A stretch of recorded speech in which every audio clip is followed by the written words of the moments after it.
Hi guys, meron nga ako ditong ground pork. Ginisa ko yan sa bagoong and then dinamay ako ng bawang. At nilagyan ko pa ng chili crunch para lalong mas masarap dahil syempre maggagata ako ng langka.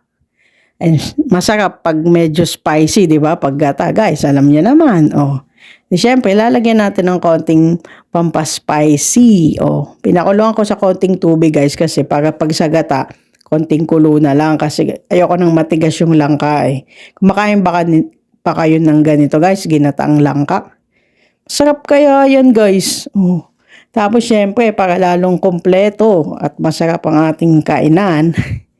Partneran na rin natin ng pritong leeg guys. Oh. Sarap nga nung leeg, ang lalaki, nagmukha na nga siyang drumstick oh.